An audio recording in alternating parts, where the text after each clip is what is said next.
From New York Times Opinion, I'm Lulu Garcia-Navarro, and this is First Person. Maybe you've heard the term classical education. It's an old idea that's newly in favor, especially among conservatives. The organizing principle is that education should be rooted in the Western canon, the great books of the Western world, usually starting with the ancient Greeks. In Florida, Governor Ron DeSantis has championed classical education.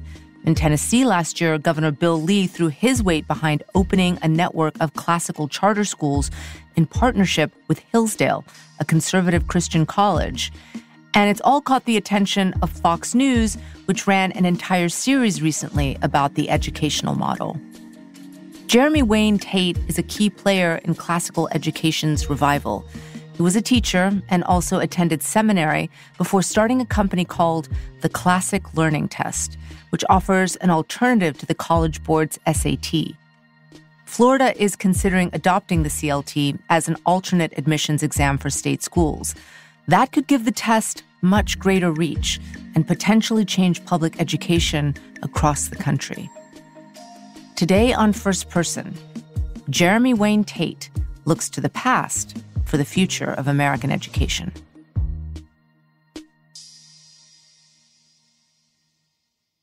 Jeremy, today you run a testing company, but I understand that you started your career in the classroom. Can you tell me about your first teaching job? Sure. I taught at Progress High School in Brooklyn, New York. If you go down the L train, it's off the Grand Street stop on the L train. And I taught there for 3 years.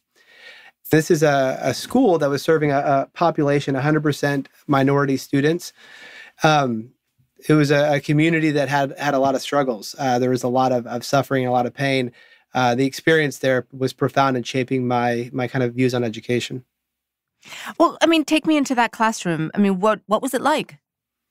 Yeah, so engagement was the challenge, and so the students that were often, involved in gang activity, drug activity. And we've got a lesson on, the Federalists and the Anti-Federalists. Well, where do you even begin to try to make this engaging to them? As a rule, 90% of them were bored out of their minds. They were not dialed in. They didn't have an understanding of why school should matter or why they care to learn. And as I reflected on that, I thought a lot about my own experience. I actually kind of hated school growing up. I was bored out of my mind. K through junior year in high school. And I actually started reading as a senior in high school, C.S. Lewis, and it was an introduction to a whole new world of why questions about kind of the big things in life. But what it did was that I was suddenly interested in every subject as well, and suddenly started to do very well in school. But that didn't happen until I was first introduced to kind of these bigger questions about what is human happiness, what is a good life, is there a God, does God exist? So I think these questions are crucial for students to become engaged. So you're not seeing a lot of engagement from students, which you understand from your own experience. Where did that thought lead you? So even when I was teaching in New York, I was starting at Westminster Seminary in Philadelphia. And it wasn't ever the intention of any course, but I became really obsessed with this question, which may sound so basic, of literally just what is education? So you were teaching and going to seminary at the same time? So there was this kind of cross-pollination happening? That's right. But it occurred to me, just thinking about my teaching experience, that for nearly every other generation, what they were trying to do in this big, huge project of education, the main thing they were going after was human formation. It was the shaping of the person, maybe even more so than what they were learning. The idea was that you're cultivating virtue. The other thing they seem to be doing, and this is cross-cultural, is passing down kind of this treasury of knowledge. And I really had this moment at a bar mitzvah, and I've only been to a couple bar mitzvahs. It's my daughter's friend, and she was this little tiny girl, and she was being physically handed by her parents the Torah. And it was massive. And it was kind of funny because you could hardly see the little girl and they handed it to her. But I saw that and I was like, that's it. That is what education is. It's this passing down what is most important from one generation to the next. and also about the shaping to pass down the values that the community holds most dear.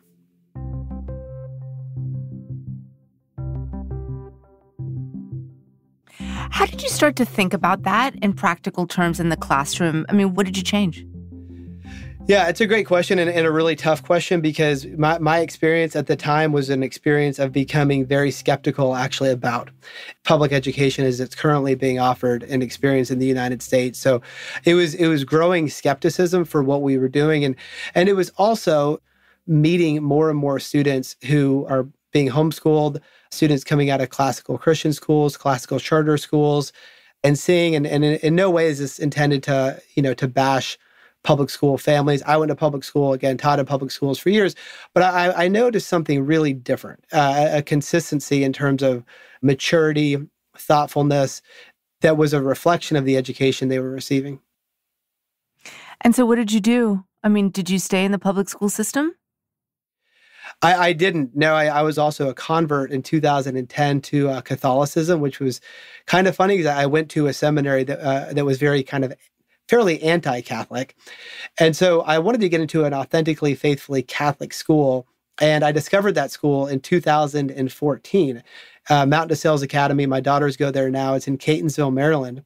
And it's run by these Dominican sisters. We would call them the dancing Dominicans because they would literally dance in the hallways. And it's one of the few growing orders in the United States. And so I'm talking full habit that they're wearing, but many of them were in their 20s. So got into that school in 2014. Did you see what you'd been imagining once you got to a Catholic school environment? Did it fulfill your vision of moral formation? In so many ways, absolutely yes. Just even the students seeing the life of these Dominican sisters. And so, they take a vow of poverty, chastity, and obedience. And you can believe conceptually like, okay, people can have a vow of poverty and still be happy. But when you actually see them living with such joy every day consistently, it has a profoundly shaping influence. I would make one kind of exception, and this is a big part of my story, is I felt like when I got to Mount DeSantis, that there was a tension that was really noticeable with this vision for education that these Dominican sisters had with the College Board. The College Board, the not-for-profit behind the SAT and advanced placement, AP courses, among other things. Yeah. And it was really, what was really noticeable? The influence of the College Board. And the way that this really came home for me, and I think this was, I won't forget this, the sisters, they introduced a class, an intro to philosophy, and it was an elective, and hardly any students signed up for it. And I was talking to students saying, why didn't you want to take the philosophy class? I mean, these are the great questions in life. What is happiness? What is the good life? How does, God want me to live? Is there a God? These are the greatest questions that any human ought to be asking. And I remember students saying, well, there's no AP points. I'm not going to get the 5 AP points with this. And I remember thinking, what in the world? Like, we can't get our top students to take philosophy because it's not 5 AP points. And I think that was the beginning of kind of this wild idea of, well, maybe there needs to be a competitor to the College Board. So you perceive the College Board really in some ways dictating what students were learning and interested in learning. Oh, in a profound way. And it drove home to me this concept that the test itself is a teacher. The tests teach. We're taught as education majors to think about testing primarily as an evaluative tool. And I started to think, wait a minute, maybe it's not mostly even evaluative. Maybe it's more pedagogical. I think it's maybe, Lulu, one of the few ideas in education that almost everybody agrees with, that the test ends up driving the curriculum. Well, explain to me exactly what you saw as wrong about teachers teaching to the College Board standards. I mean, they test math and reading and writing. I mean, what did you see as flawed in the College Board's approach? Yeah, I think it was twofold. I mean, it was what the College Board was leaving off of the test. And then I think some of what was being on the test as well. And, the College Board a couple of years ago, Bernie Sanders was on the SAT. I think it's unlikely they would have I don't know, Ted Cruz or some, conservative. And so I think that there was a more and more people seeing a political bias from the College Board, maybe more reflected in AP US history and AP European history. They would leave the AP European history class and have a very negative view of the church's contribution to culture and society, rather than a more nuanced view. And we wouldn't have hospitals. We wouldn't have universities. We wouldn't have orphanages. These were all things that the Catholic Church brought to the world in medieval Christendom. I felt like they were not telling that story, the College Board. And more parents and teachers were becoming concerned about the influence and the clear political agenda behind the College Board. I mean, what I'm hearing you say is that you would have liked to have seen more reference to and celebration of the Catholic Church's role. But, most people aren't Catholic. Yeah. Most people aren't Catholic. But I think just to take just the university itself, the concept of a university really was, distinctly a concept, an idea kind of born out of medieval Christendom. So it doesn't mean somebody needs to convert to Roman Catholicism, but I think to have a decent sense of what is a university and where did it come from, somebody should be aware of that history. I mean, the Catholic Church was vital in establishing, as you say, the earliest universities in Europe around the 12th century, and eventually it established some in the U.S. in the 18th and 19th centuries, including my alma mater, Georgetown University. But I'm just wondering about why not include then the influence of Eastern traditions, say in China, which have been credited for setting up the earliest systems of education, or the influence of Islam, and those first higher education institutions that they set up in what became the model for universities in Europe. I mean, I guess the question is, where do you start the clock? I think in America, I mean, given that we're founded and initially the influence of all things English, especially in the early days and in our system of government, I think for students to have a good understanding of our system of government, where it comes from, I do think that there should be an emphasis. I think has been a bit of one of the downsides of kind of the multicultural approach is that students get a lot of everything, but not any real substance of anything. And I don't think you can deeply appreciate any culture unless you have some culture to call your own.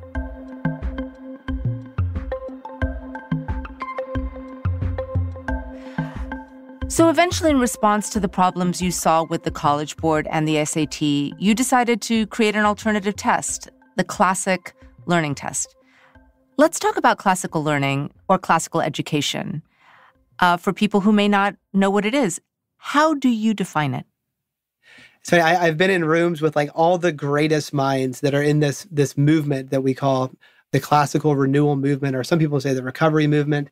And it's really, really hard to define because it is so big. So I think that the main difference is what we would call the telos, or the goal. What is the goal of education? Is the goal of education fundamentally to have worker bees in a factory, which in some ways I think is the origins of the compulsory education system we have right now? Or is the goal of education the formation of the whole human person to love what is good and to not love what is not good or what is evil? And I think the latter definition kind of defines or gets at the very heart of what classical education is about. And then I think it's also defined by, again, this kind of treasury that's being passed down. We're passing down the great treasure trove of what you may call the canon. These great luminaries that have really, it's often quoted Matthew Arnold as saying, the very best of what has been thought and said. That is the heart and soul of a classical education. How is the philosophy of your test different from the SAT? What are you testing for? Yeah, again, so born out of this concept that the test ends up driving the curriculum, CLT has what we call an author bank. And the author bank has about 200 authors, and 2/3 of everything that we put in front of students is going to come from this author bank. So students taking the CLT, what are they going to see that they would never see on an SAT or ACT? Well, we've had passages from Charles Darwin on the CLT. We've had passages from C.S. Lewis. We've had passages from Dante, had passages from Flannery O'Connor or Catherine of Siena. So I think for a student receiving a homeschool education or a classical school or a Catholic school, actually even just public school students who maybe enjoy reading on their own, the CLT is a better tool, we would argue, to kind of showcase their academic ability. Given that this test came out of seeing a disconnect between what was being taught at your previous Catholic school and the moral education you envisioned, because in your telling of the College Board's influence, were you primarily thinking of the audience for this test as religious institutions initially? Not necessarily. I think that the early enthusiasts of CLT, I think, ended up having a big impact on kind of what you'd call brand perception or kind of reputation. And so these were schools like St. Thomas Aquinas College in California or Christendom College in Front Royal, Virginia. But we have always wanted every college, every four-year college in the country to use the CLT as an admission standard. I mean, as you've said, though, many of the early adopters of the test were faith-based schools, and many of them are schools that are conservative-leaning. I mean, do you think of it as a conservative test? I think of it as a conservative test if you define conservative as, thinking that old things are really cool and really worth preserving. I think in that sense, it's conservative. But classical education is not inherently conservative, and I have deep concerns that this movement could be hijacked in some ways or seen as just for conservatives. Governor DeSantis continued his war of words with the College Board and their course materials. It's kind of with the College Board, who elected them? Are there other people that provide services? It turns out there are. That's after the break.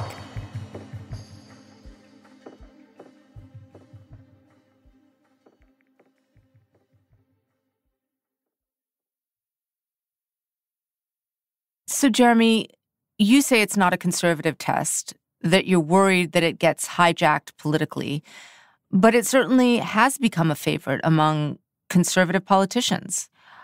Like you, Florida's Governor Ron DeSantis has also publicly been at odds with the College Board. Yeah. Earlier this year, he blocked its AP African American Studies course from being rolled out in the state. And then soon after, top state officials met with you to discuss adopting your test as an alternative admissions exam for state schools in Florida.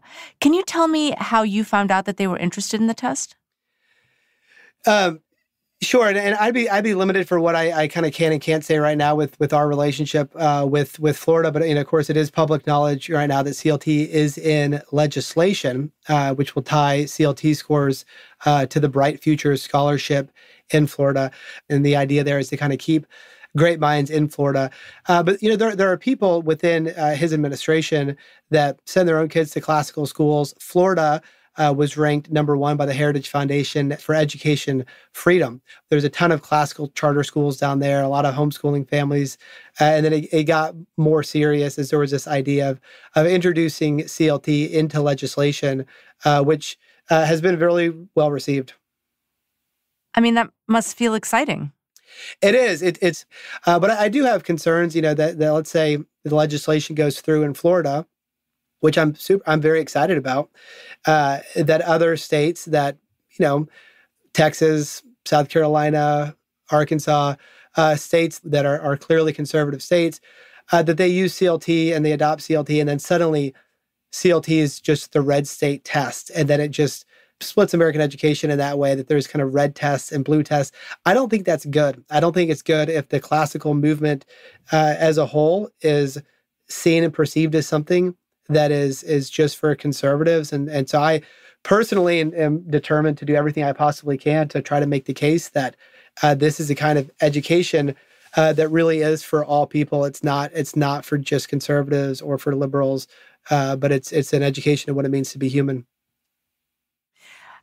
Jeremy, I appreciate you saying that your fear is it'll become a red state test and it will split education in half. But you told the Washington Examiner, and I'm quoting here, the College Board is a radical left-wing institution. And you went on to say that students are not leaving an AP U.S. history class saying, I love America. They're seeing America as the oppressor, as the big bad guy. I mean, is that how you see it? I do see the College Board as politically biased. I mean, there's no question about that. And I think at times pretty heavy-handed. An education that's focused on the here and now is inherently going to lend itself to being political in a way, whereas an education that's focused on antiquity, what our ancestors cared about, texts that have proven to be timeless. I think Aristotle is going to be relevant in 500 years in ways that contemporary texts are not going to be relevant in 500 years. But these texts that have staying power, I think that makes it inherently less political. So CLT does not want to be a conservative option to a politically biased college board. We want to be an apolitical option to a politically biased college board. But I mean, that quote, that is a inherently political quote. You are discussing things in political terms when you discuss education. I think this is, I think students who are given a good education in any classroom in America should graduate with a deep, deep gratitude for the country that we live in, with all of its warts. I don't want to whitewash history. I don't want a wart-free education. Again, it's got to be an education that is warts and all the good stuff and all the bad stuff. The classic learning test isn't the only way that classical education has come up in Florida. Governor DeSantis also appointed a number of classical education proponents to the board of New College. That's the small public liberal arts school in Florida that's been at the center of some controversy. His chief of staff said the hope was to make New College more like Hillsdale, and that's a classical Christian school. From your perspective as a proponent of classical education, do you think that's the right goal?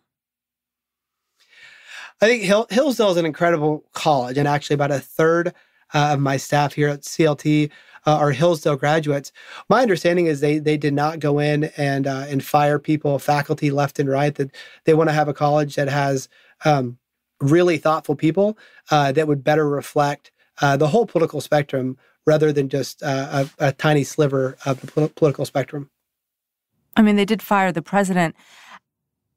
Hillsdale, though, is a private Christian college. New College is a public college.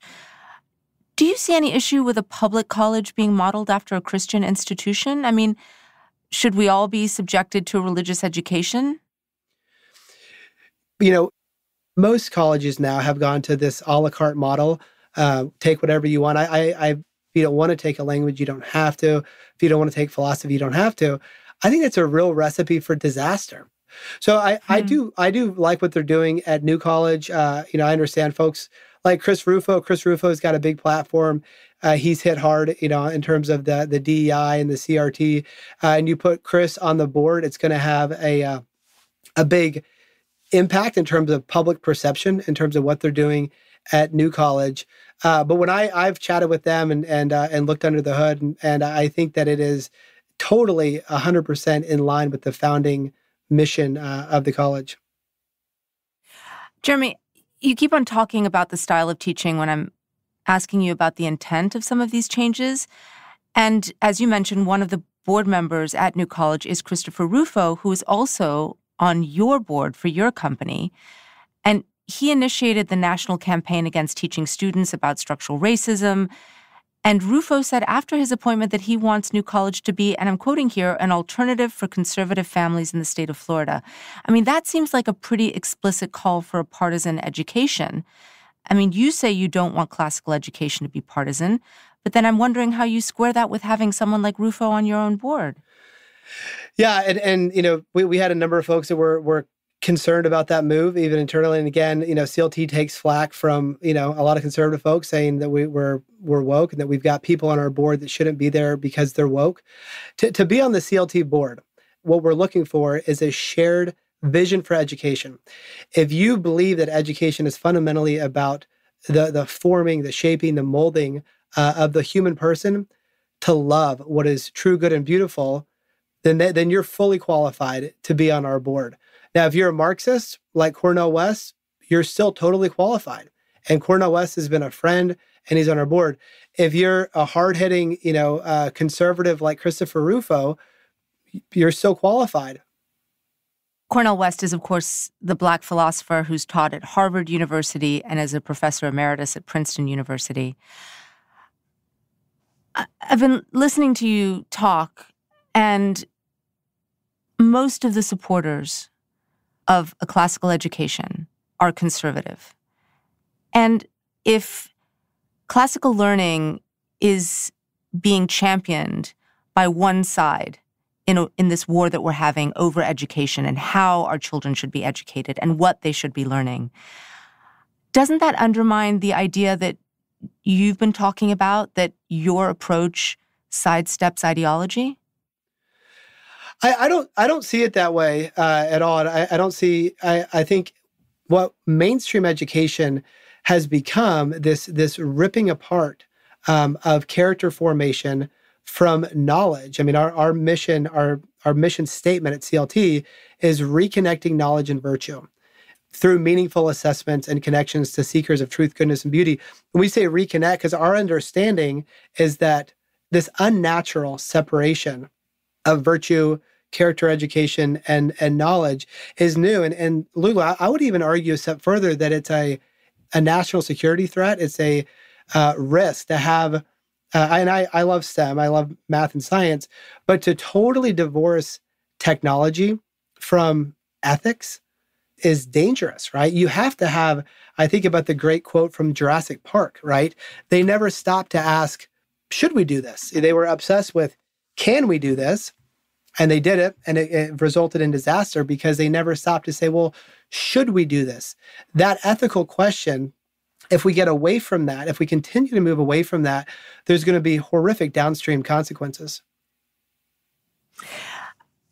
I want to dig in here because you said you want to reunite knowledge and virtue, but that's complicated because who gets to define virtue? I mean, when we started this conversation, you talked about the nature of good, how to create a moral compass. Who gets to weigh in on those questions?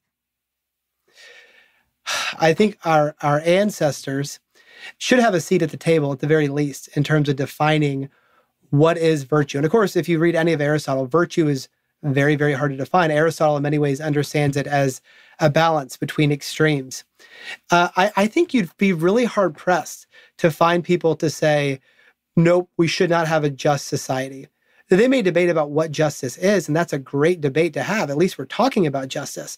But what I have found is that in some ways it's a straw man argument that people don't agree on virtue.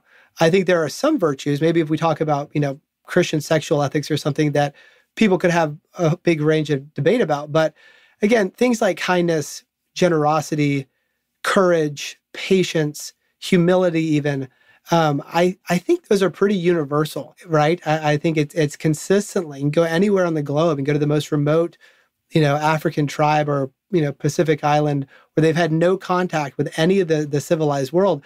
You're still not going to find there. Jeremy, I don't think anyone is going to argue that, murder is bad, stealing is bad, being cruel to people is bad.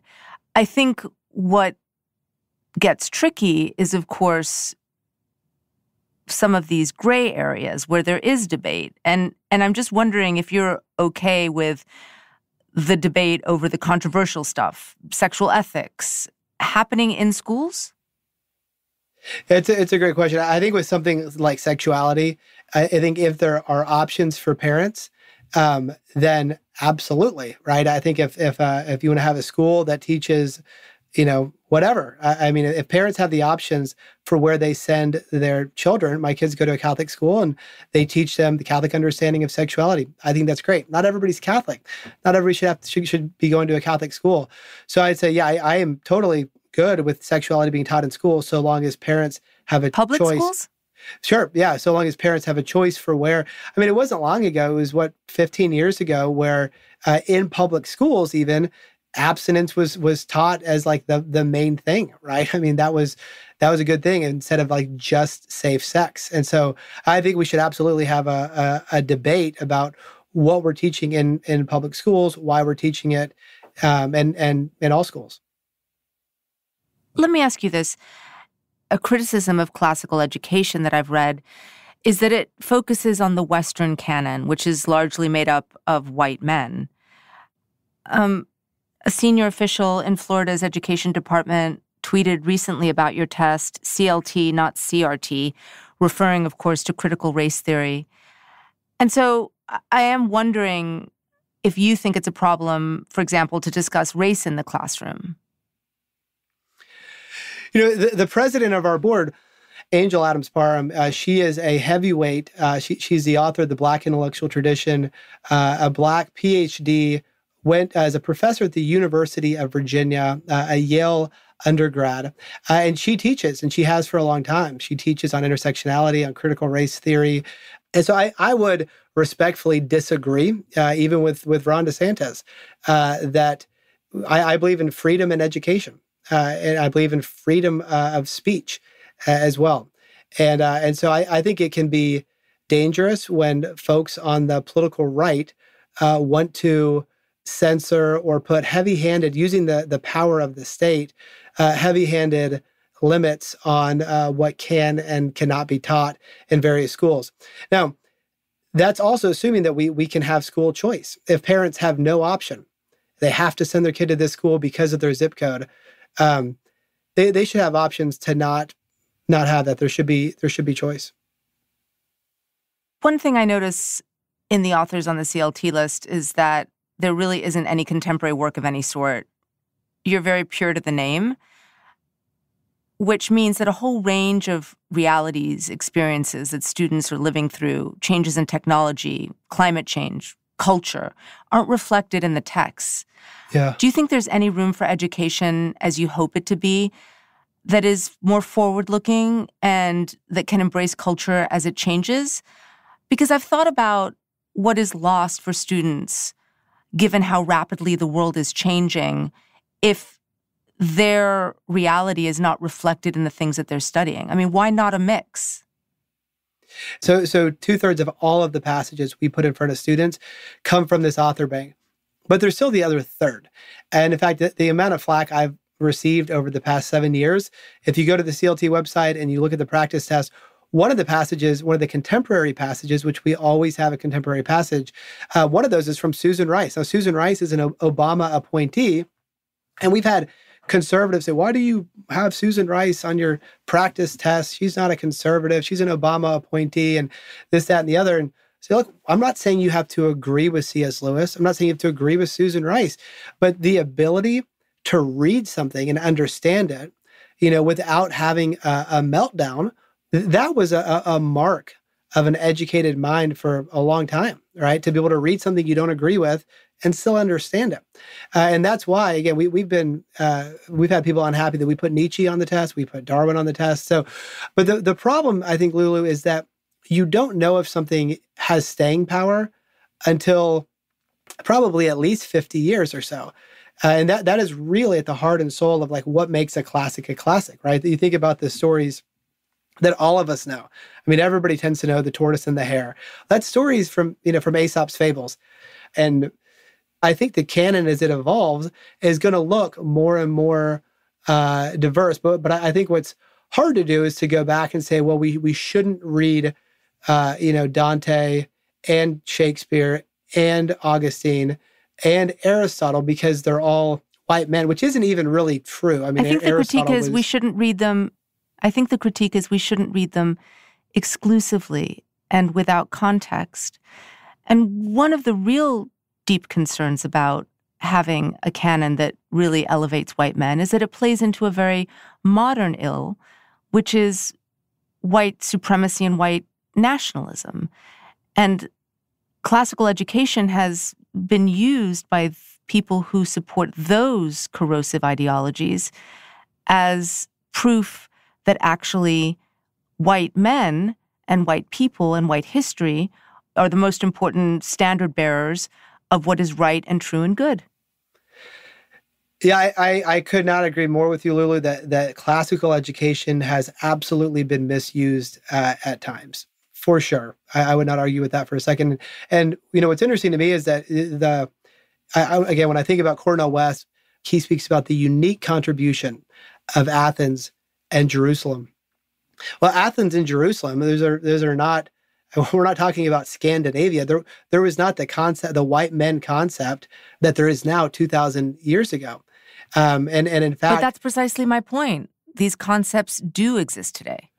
Yeah, I mean, the president of our board is a heavyweight intellectual African-American woman, and she is deeply passionate about this kind of education and is a huge believer in CLT. And the way she put it to me one time, she said, Jeremy, I realized I went all the way from kindergarten through my PhD at the top colleges, and I had never read Homer at all. And she saw that as a problem. Some people see this as a right-wing conservative movement, and it is not. It is not, and I don't want it to be that. It is a movement. It is a kind of education that is a deep dive in what it means to be fully human. Has it been abused? Absolutely. Absolutely. But because it's been abused is not a good reason to say kids shouldn't read the Odyssey. They shouldn't read the Iliad. They shouldn't read Shakespeare because every good thing, sex, alcohol, has been profoundly misused. That is what I'm a Christian, so I believe in a fallen human nature. And so if in a fallen world where humans do bad things and have an immense capacity for both good and evil, every good thing is going to be misused. Classical education, the great books are good, but they've been misused at times. I'm not going to disagree with you at all on that. I think you're right. What's next for CLT? Will you try to rival the AP as well? I mean, that's where what seems like a lot of the most politicized conversations are happening. We get that question a lot in terms of challenging AP, and I think eventually that's probably not in the picture for the next 2 or 3 years. What we have introduced right now, actually, is lower grade testing, grades 3, 4, 5, and 6, and the demand for that has been overwhelming in terms of the lower grade tests. And again, I think every parent, I think, wants this kind of education. They want an education that is big on great timeless stories. I mean, you think of stories like The Beauty and the Beast or Cinderella. These are stories that we don't even know the origins, but somehow they were just so good that every generation passed it down to the next generation. So that's what we want to be doing on the lower grade side as well. Cinderella. Jeremy Wayne Tate, thank you very much. Lulu, thank you for having me.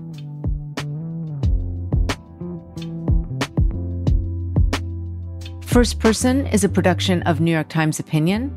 Tell us what you thought of this episode. Our email is firstperson@nytimes.com. This episode was produced by Sophia Alvarez-Boyd. It was edited by Stephanie Joyce and Kari Pitkin. Mixing by Pat McCusker. Original music by Isaac Jones, Sonia Herrero, Pat McCusker, and Carol Saburo. Fact-checking by Mary Marge Locker. The rest of the First Person team includes Annabelle Bacon, Olivia Natt, Wyatt Orm, Derek Arthur, and Jillian Weinberger. Special thanks to Christina Samuelewski, Shannon Busta, Allison Benedict, Annie Rose Strasser, and Katie Kingsbury.